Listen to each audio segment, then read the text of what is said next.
Charge densities in N and P semiconductors, N तथा P अर्धचालकों में आवेश घनत्व। सबसे पहले हम इंट्रिंसिक की बात करते हैं। जैसा कि प्रीवियस लेक्चर में मैंने आपको बताया था कि इंट्रिंसिक सेमीकंडक्टर के अंदर जितने नंबर ऑफ इलेक्ट्रॉन्स होते हैं उतने ही नंबर ऑफ होल्स होते हैं। तो suppose number of electrons per unit volume है एन और नंबर ऑफ होल्स हैं पी, दोनों का मल्टीप्लिकेशन हम लिख सकते हैं एन आई स्क्वायर, जहाँ एन आई रिप्रेजेंट कर रहा है number of free electrons in intrinsic. तो ये प्रीवियस लेक्चर में मैंने बता दिया था। नाउ मिक्सिंग इम्प्योरिटी, सपोज हम ऐसे किसी अर्धचालक में जो कि पहले प्योर था, उसके अंदर कोई इम्प्योरिटी नहीं थी, तो उसको हम नेज कहेंगे, इंट्रिंसिक कहेंगे। उसमें हमने इम्प्योरिटी मिक्स करी और वो इम्प्योरिटी हमने दोनों टाइप की मिक्स करी है। सपोज एन टाइप भी कर दी और पी टाइप भी कर दी, दोनों टाइप की इम्प्योरिटी मिक्स करी। एन टाइप की इम्प्योरिटी मिक्स करने के लिए जो एटम हम मिलाते हैं उन्हें हम कहते हैं डोनर एटम। डोनर एटम क्यों कहते हैं? क्योंकि मैंने लास्ट लेक्चर में बताया था कि वो इलेक्ट्रॉन्स की संख्या बढ़ा देते हैं, क्योंकि उनके अंदर जर्मेनियम में 4 इलेक्ट्रॉन्स होते हैं। तो एन टाइप के अंदर हमने देखा था कि बाहर के सेल्स में 5 इलेक्ट्रॉन होते हैं, तो 4 तो कंपनसेट हो जाते हैं, 1 इलेक्ट्रॉन फ्री होता है। तो ये नंबर ऑफ इलेक्ट्रॉन इंक्रीज कर देते हैं, तो इनको बोलते हैं डोनर। और पी टाइप के अंदर जो एटम हम मिलाते हैं उनको हम बोलते हैं एक्सेप्टर। डोनर मतलब दाता परमाणु, एक्सेप्टर मतलब ग्राही परमाणु। ग्राही क्यों बोलते हैं? क्योंकि इनके बाहर वाले उसमें इलेक्ट्रॉनों की संख्या 3 ही होती है। तो ये जर्मेनियम के जो 4 इलेक्ट्रॉन्स होते हैं उनमें जब बॉन्ड बनाते हैं तो यहाँ पर 1 इलेक्ट्रॉन की कमी रह जाती है और होल बन जाता है। तो यहाँ पर इलेक्ट्रॉन की संख्या घट जाती है और होलों की संख्या बढ़ जाती है। तो इस वजह से इनको बोलते हैं एक्सेप्टर, क्योंकि यहाँ पर होल बन चुका है। होल का मतलब अगर कोई इलेक्ट्रॉन वहाँ पर आएगा तो ये उससे मिलकर न्यूट्रल हो जाएगा, तो ये इलेक्ट्रॉन को एक्सेप्ट करने की पावर रखता है होल, इसलिए इनको ये बोलते हैं एक्सेप्टर। नाउ अब हमें सपोज करो जो अर्धचालक जिसमें हमने डोनर एटम भी मिला दिए, सपोज डोनर एटम को रिप्रेजेंट कर रहे हैं हम एन डी से और एक्सेप्टर एटम को रिप्रेजेंट कर रहे हैं हम एन ए से। डोनर एटम क्या करेगा? हर डोनर एटम 1 इलेक्ट्रॉन डोनेट कर देगा और एन ए एक्सेप्टर एटम क्या करेगा? 1 इलेक्ट्रॉन अपनी तरफ ले लेगा, खुद ले लेगा, एक्सेप्ट कर लेगा, क्योंकि वहाँ तो होल है। तो ऐसे मिलाने के बाद जो अर्धचालक बन रहा है, अगर वो मान लीजिए पूरी तरह से उदासीन है, उदासीन का मतलब इलेक्ट्रिकली उस पर ना तो पॉजिटिव चार्ज ज़्यादा है ना नेगेटिव चार्ज ज़्यादा है, दोनों का अमाउंट इक्वल है, तो उसकी इलेक्ट्रॉन उसको न्यूट्रल करने के लिए हमें ये कंडीशन सेटिस्फाई करवानी पड़ेगी। अब ये कंडीशन क्यों? पी है उसमें ऑलरेडी, यहाँ पर देखो पी और एन किसको रिप्रेजेंट कर रहे हैं? जब उसमें इम्प्योरिटी नहीं मिलाई गई थी उस वक्त केवल टेम्परेचर की वजह से कुछ इलेक्ट्रॉन ऊपर चले गए थे तो नीचे होल बन गए थे। तो केवल टेम्परेचर की वजह से बनने वाले होल हैं पी और केवल टेम्परेचर की वजह से बनने वाले होल हैं एन। और हमने जो डोनर एटम मिलाया है उसने जो इलेक्ट्रॉन दिए उनकी संख्या हो गई एन डी, और जो हमने एक्सेप्टर एटम मिलाए हैं उन्होंने जितने होलों की संख्या है वो हो गई एन ए। अब ये चार्ज बराबर होने का मतलब क्या है कि सपोज किसी अर्धचालक में शुरुआत में केवल टेम्परेचर की वजह से 5 होल बन गए, ठीक है, और 5 ही इलेक्ट्रॉन बन गए, क्योंकि वो तो संख्या बराबर होती है। अब हमने इनमें डोनर एटम मिलाया, तो जितने डोनर एटम मिलाएंगे हम जानते हैं डोनर एटम जितने मिलाते हैं उतनी ही संख्या में इलेक्ट्रॉन फ्रीली अवेलेबल हो जाते हैं। तो ये डोनर एटम इस पी से मिलेंगे, इन 5 होलों से मिलेंगे, तो हर होल के अंदर क्या होता है? इलेक्ट्रॉन की कमी होती है। उसमें से अगर 1 इलेक्ट्रॉन उसके ऊपर डाल दो तो दोनों मिलके विद्युत रूप से उदासीन हो जाते हैं, न्यूट्रल हो जाते हैं, क्योंकि होल पॉजिटिव चार्ज की तरह बिहेव करता है, तो इलेक्ट्रॉन उससे मिलकर न्यूट्रल बन जाता है। तो जब हम एन डी मिलाएंगे तो एन डी को हम होलों की संख्या में ऐड कर देंगे। तो 5 होल हैं, 5 होल को ये डोनर एटम के 5 इलेक्ट्रॉन तो कवर कर लेंगे, बचे हुए जो डोनर एटम है वो नेगेटिव चार्ज के रूप में उस अर्धचालक में घूमते रहेंगे। क्यों? क्योंकि यहाँ होलों की संख्या 5 है और हमने डोनर एटम सपोज करो कितने मिलाए? 10, तो 10 इलेक्ट्रॉन देंगे। ये 10 इलेक्ट्रॉनों में से 5 इलेक्ट्रॉन तो इस होल को कंपनसेट करने के काम में आ गए, इलेक्ट्रिकली न्यूट्रल कर दिया, 5 होलों के साथ इलेक्ट्रॉन मिल गए। बचे हुए कितने हैं? 5 नेगेटिव चार्ज हमारे पास बच गया। तो लेफ्ट हैंड साइड में टोटल हमारे पास कुछ ना कुछ नेगेटिव चार्ज रहेगा, और इस एग्जाम्पल के हिसाब से 5 अमाउंट में नेगेटिव चार्ज है, 5 इलेक्ट्रॉन अवेलेबल है। अब राइट हैंड साइड में देखते हैं। राइट हैंड साइड में शुरुआत में इलेक्ट्रॉन कितने थे? 5, ठीक है, 5 इलेक्ट्रॉन थे। हमने उसमें एक्सेप्टर एटम मिलाए, मान लीजिए 10, ठीक है, 10 एक्सेप्टर एटम मिलाएंगे तो हम जानते हैं हर एक एक्सेप्टर एटम एक होल क्रिएट कर देगा, और वो होल जब इस इलेक्ट्रॉन से मिलेगा तो दोनों मिलके न्यूट्रल हो जाएंगे। तो 10 में से 5 5 होल यहाँ से निकल के 5 इलेक्ट्रॉनों के साथ मिल जाएंगे, तो वो तो हो गए न्यूट्रल। बचा हुआ कितना है, 5 एक्सेप्टर एटम और बच गए, तो वो कितने होल बना देंगे, 5 होल बना देंगे। और होल पॉजिटिव चार्ज की तरह बिहेव करता है, तो पॉजिटिव चार्ज कितना हो गया, 5। तो राइट हैंड साइड में हमें ओवरऑल पॉजिटिव चार्ज मिलेगा और लेफ्ट हैंड साइड में हमें ओवरऑल नेगेटिव चार्ज मिलेगा। अगर हम चाहते हैं कि अर्धचालक उदासीन रहे तो पॉजिटिव चार्ज और नेगेटिव चार्ज एक दूसरे के बिल्कुल बराबर होने चाहिए, इसलिए हमने ये समीकरण यहाँ पर लिख दी। अब हम क्या करेंगे, इक्वेशन नंबर 1 में से अगर n की वैल्यू निकालें तो वो कितनी आएगी, ni²/p। और अगर इक्वेशन 1 में p की वैल्यू निकालें तो वो कितनी आएगी, ni²/n। तो हम क्या करेंगे, इक्वेशन 1 से एक बार n की वैल्यू निकाल के यहाँ पर पुट करेंगे और एक बार p की वैल्यू निकाल के यहाँ पर पुट करेंगे। तो जो दोनों समीकरण हमें मिलेंगे उन दोनों समीकरणों से हमें n और p की वैल्यू मिल जाएगी। अब वो क्या मिलेगी, तो सबसे पहले देखो समीकरण नंबर 2 का राइट हैंड साइड लिखा है मैंने n+na, तो ये आ गया n+na। Right side left hand side में हमारे पास क्या है, p, और p का फॉर्मूला हमें क्या मिला है, ni²/n, तो ये p का मान लिख दिया प्लस nd। एलसीएम लेके इस n को मल्टीप्लाई करेंगे तो हमें ये वाली इक्वेशन मिल जाएगी। इस n का एलसीएम लेना है और सभी टर्म्स को एक साइड में ले लेना है। सिमिलरली समीकरण नंबर 2 में p का मान ना रख के हम n का मान रखें। n का मान कितना है, ni²/p, तो इस n की जगह अगर ये वैल्यू पुट करें हम और p प्लस एन डी को एज इट इज़ रहने दें और फिर हम एलसीएम ले, तो यहाँ पर देखो क्या मिल जाएगा, p प्लस एन डी तो एज इट इज़ मिल जाएगा। p प्लस एन डी बराबर n की जगह में क्या मिलेगा, ni²/p, ये वाली वैल्यू यहाँ से रख दी थी, प्लस na। तो इसमें एलसीएम आ जाएगा p और सभी को रीअरेंज करेंगे तो इक्वेशन हमें ये मिल जाएगी। तो ये 2 इक्वेशन हमें मिली है, दोनों क्वाड्रेटिक इक्वेशन है, द्विघात समीकरण है। धराचार्य फॉर्मूले से मान निकाला जा सकता है। धराचार्य फॉर्मूले से हमें फॉर्मूला पता है -b plus minus √b² -4ac/2a, ठीक है। अब हम ये जो बीच वाला माइनस साइन है इसको अवॉइड कर देंगे, क्योंकि उससे हमें लेफ्ट हैंड साइड में हमें वैल्यू किसकी मिलेगी, ये इसकी मिलेगी, क्योंकि ये क्वाड्रेटिक इक्वेशन n में है तो ये n की वैल्यू देगा, ये p में है तो ये p की वैल्यू देगा। p है होलों की संख्या, n है इलेक्ट्रॉनों की संख्या। संख्या कभी नेगेटिव नहीं हो सकती, यानी इलेक्ट्रॉन 1 हो सकता है या फिर कम से कम 0 इलेक्ट्रॉन हो सकते हैं, बट -1 इलेक्ट्रॉन नहीं हो सकते। तो number can not be negative, इसलिए हम यहाँ पर माइनस साइन वाला सोल्यूशन नहीं लेंगे, केवल प्लस वाला लेंगे। तो सबसे पहले इसमें लगाते हैं, ऊपर वाली इक्वेशन में धराचार्य फॉर्मूला लगाते हैं।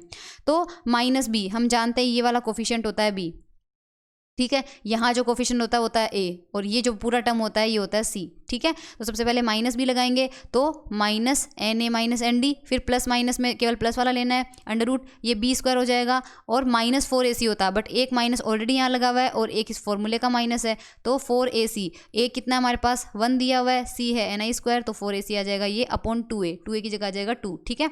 इस 2 को इसके साइड अलग से लिख लो और इसके साइड अलग से लिख लो, तो इसके साइड तो ये डायरेक्टली डिवाइड हो जाएगा और इसमें देखो ये अंदर जाएगा, तो यहाँ पर क्या है, रूट है।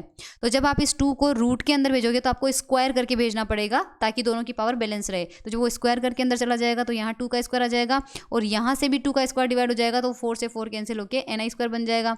सिमिलरली दूसरी इक्वेशन में आप खुद फॉर्मूला लगाएंगे, उसके अंदर आपको p की वैल्यू मिलेगी ये वाली, ठीक है। धराचार्य फॉर्मूले से ये वाली वैल्यू मिल जाएगी।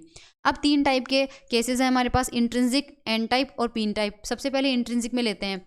इंट्रिंसिक के अंदर वो सेमीकंडक्टर होते हैं जिनमें इलेक्ट्रॉन और होल केवल टेम्परेचर की वजह से जनरेट होते हैं, उनमें कोई इम्प्योरिटी नहीं मिलाई जाती है। अगर कोई इम्प्योरिटी नहीं मिलाई जाएगी तो एक्सेप्टर एटम की संख्या भी 0 और डोनर एटम की संख्या भी 0। तो Na और Nd की वैल्यू यहाँ पर 0 करो तो ये भी 0 हो जाएगा, पूरा पार्ट ये भी 0 हो जाएगा, ये भी 0 हो जाएगा और ये भी 0 हो जाएगा। तो यहाँ से क्या बचेगा, √ni², यहाँ पर भी बचेगा √ni², यानी कि n और p की वैल्यू किसके बराबर आ रही है, ni के बराबर आ रही है, और हमें पता भी है कि ऐसा होता भी है।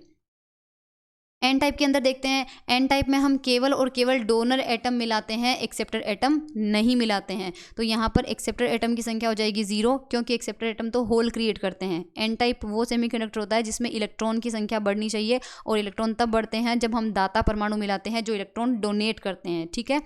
तो उस कंडीशन में ये जो दोनों फॉर्मूले हमें मिले हैं, अब दोनों एक्सप्रेशन हमें एन और पी के अभी इक्वेशन मिले थे, ठीक है। उस इक्वेशन में एन की वैल्यू 0 कर दो। तो सबसे पहले देखो इसमें एन की वैल्यू 0 कर देना, यहाँ पर एन 0 हो जाएगा, ये वाला एन 0 हो जाएगा और ये वाला एन 0 हो जाएगा। रिमेनिंग टर्म को मैं सॉरी इन दोनों में रखने का कोई मतलब नहीं है, ये था एन का एक्सप्रेशन और ये था पी का एक्सप्रेशन। तो इसमें एन = 0 और इसमें एन = 0, यहाँ पर एन = 0 और एक यहाँ पर एन = 0। तो इन दोनों के अंदर में जितने भी एन हैं सबको 0 कर देंगे। तो आप देख लेना एन का फॉर्मूला ये मिलेगा और अब इस n के नीचे n लगाने का मतलब क्या है, क्योंकि बात हो रही है n टाइप की, तो जो नीचे वाला n है वो तो रिप्रेजेंट कर रहा है टाइप को, कौन से टाइप के सेमीकंडक्टर की बात हो रही है, तो यहाँ पर, और ऊपर वाला n है वो बता रहा है इलेक्ट्रॉन को, और नीचे वाला बता रहा है टाइप को। ठीक है, तो ये n टाइप में ही हो रही है, तो n टाइप में नेक्स्ट टर्म जब होल की संख्या निकालेंगे तो ऊपर तो आ जाएगा p, लेकिन नीचे फिर भी आएगा n, क्योंकि नीचे वाला क्या है, टाइप है। तो हमने जो n है वहाँ पर एक्सेप्टर एटम को 0 कर दिया, तो हमारे पास ये वाला एक्सप्रेशन आ गया। ठीक है, इस पूरे टर्म में से जब ND/2 कॉमन ले लेंगे, यानी ये पूरा टर्म बाहर ले लेंगे, तो ये रूट होके बाहर आएगा, तो ND/2 बाहर मिलेगा, तो 1 + 4 NI² /ND² आ जाएगा। अब हम जानते हैं, क्योंकि इम्प्योरिटी की वजह से, एक्चुअल में जब n टाइप और p टाइप दोनों ही होते हैं, तो हम जो इम्प्योरिटी की वजह से चार्ज कैरियर्स हमें मिलते हैं, उनकी संख्या टेम्परेचर की वजह से क्रिएट होने वाले चार्जेस की तुलना में बहुत ही ज़्यादा होती है। तो इम्प्योरिटी हमारे पास क्या है, Nd, तो हर Nd एक इलेक्ट्रॉन देगा, जबकि टेम्परेचर की वजह से ले दे के 2-4 चार्ज कैरियर्स हमें मिल सकते हैं, तो इनकी संख्या Ni से बहुत ज़्यादा होती है। जब ये कंडीशन ट्रू होगी तो उस कंडीशन में देखो ऊपर वाला टर्म बहुत छोटा है, नीचे वाला टर्म बहुत ही बड़ा है, और इस कंडीशन में ये वैल्यू जो है वो बहुत ही छोटी हो जाएगी 1 से, यानी ये जो अमाउंट है पीछे का, ये वाला टर्म, ये कंडीशन अप्लाई करने के बाद 1 की तुलना में बहुत छोटा हो जाएगा। तो यहाँ 1 + x⁴n का फॉर्मूला लगा सकते हैं, जो कि बाइनोमियल एक्सपांशन होता है, जिसके पहले 2 टर्म होते हैं 1 + nx। ठीक है, तो 1 + nx लगाएंगे तो ये 1 की जगह आ जाएगा 1 + n होती है पावर। अब यहाँ पर पावर हमारे पास क्या लगा हुआ है, रूट लगा हुआ है, तो यानी कि पावर कितनी है हमारे पास 1/2, तो यहाँ हम लगा देंगे 1/2। ठीक है, 1/2 के साथ में ये x पूरा टर्म एज इट इज़ लिखना है, तो इसको जब 1/2 से मल्टीप्लाई करेंगे तो उस 2 से ये 4 कैंसिल आउट होकर 2 बच जाएगा, रिमेनिंग टर्म हमारे पास ये आ जाएगा। ठीक है, इसके बाद हम क्या करेंगे, इस Nd को अंदर मल्टीप्लाई कर दो दोनों के टर्म से, तो Nd/2 और एक Nd/2 वो तो बन जाएगा Nd, और क्योंकि हमने देखा है कि Ni का मान बहुत ही कम है, तो इसका स्क्वायर तो और भी छोटा हो जाएगा, क्योंकि 0.2 एक नंबर होता है, जब आप स्क्वायर करते हो तो हमें और भी छोटा नंबर मिल जाता है।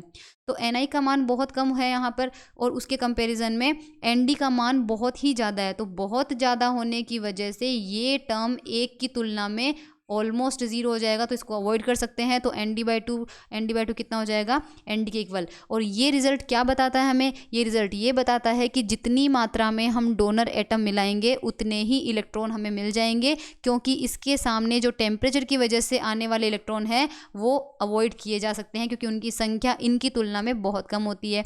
अब एक n टाइप मटेरियल में होलों की संख्या कितनी होती है, चेक करते हैं कि क्या वो 0 आती है या कितनी आती है। तो जो एक्सप्रेशन आपको ऊपर मिला है यहाँ पे देखो, ये p वाला पार्ट है, इस p वाले पार्ट में एक्सेप्टर को 0 कर दो, क्योंकि हम n टाइप मटेरियल की बात कर रहे हैं, n टाइप में एक्सेप्टर की इम्प्योरिटी नहीं मिलाई जाती है, तो इसमें Na को 0 कर दो और Na को 0 कर दो। रिमेनिंग जो टर्म है उनको मैं लिख रही हूँ यहाँ पे, तो रिमेनिंग टर्म हमें ये वाले बचेंगे। ठीक है, अब यहाँ पर देखो वही फॉर्मूला लगाया, Nd/2 यहाँ से कॉमन ले लिया, तो ये कॉमन ले लिया, रिमेनिंग टर्म यहाँ पर आ गया, बाइनोमियल एक्सपांशन से इसको करेंगे तो 1 + nx आ जाएगा, तो 1 + nx ये आ जाएगा। अब इसको अंदर मल्टीप्लाई करेंगे तो -Nd/2 और +Nd/2 कैंसिल आउट होके Nd वाला टर्म तो कैंसिल हो जाएगा, और केवल ये टर्म बचेगा। अब देखो इस कंडीशन में 0 क्यों नहीं किया, क्योंकि अगर इसको भी 0 कर देंगे तो ये वाला पार्ट और ये वाला पार्ट तो वैसे ही मिलके 0 हो गए। अब ये नंबर जो है वो हमें पता है 1 की तुलना में बहुत छोटा है, बट एटलीस्ट 0 से तो बड़ा है, इस वजह से जब इन दोनों का टोटल करेंगे तो 0 मिलेगा, उस 0 में ये कुछ नंबर ऐड हो रहा है, तो हम डायरेक्टली इस टर्म को लिखेंगे। तो जब ये Nd/2 इससे अंदर मल्टीप्लाई होगा तो हमें मिलेगा ये वाला टर्म। अब हम जानते हैं कि n टाइप में Nd का मान बहुत ज़्यादा होता है और Ni का मान बहुत कम होता है, तो ये नंबर जो होता है वो बहुत ही छोटा मिलता है, इसलिए लगभग इसको 0 मान लेते हैं, और हम ये कह सकते हैं कि n टाइप के अंदर जो मेजॉरिटी चार्ज कैरियर्स होते हैं वो सिर्फ इलेक्ट्रॉन होते हैं, क्योंकि उनकी संख्या Nd के बराबर मिली है, और इस कंडीशन में होल जो होते हैं वो बहुत माइनॉरिटी चार्ज कैरियर्स होते हैं, क्योंकि उनकी संख्या लगभग 0 मिली है, जो कि हमें रिजल्ट पता भी है। थर्ड टाइप में हम करते हैं p टाइप। p टाइप में हम केवल एक्सेप्टर एटम मिलाते हैं, इसलिए डोनर एटम की संख्या हो जाएगी 0। तो जो ऊपर आपको रिजल्ट मिले हैं, ये देखो जो फॉर्मूले हमें यहाँ पर मिले हैं n और p के लिए, ये n का है और ये p का है। इन दोनों फॉर्मूले में इस कंडीशन में अब हमें क्या करना है, Nd को 0 पुट करना है। Nd को 0 पुट करेंगे यहाँ पर तो इलेक्ट्रॉन की संख्या मिल जाएगी, और यहाँ करेंगे तो होलो की संख्या मिल जाएगी फॉर p टाइप।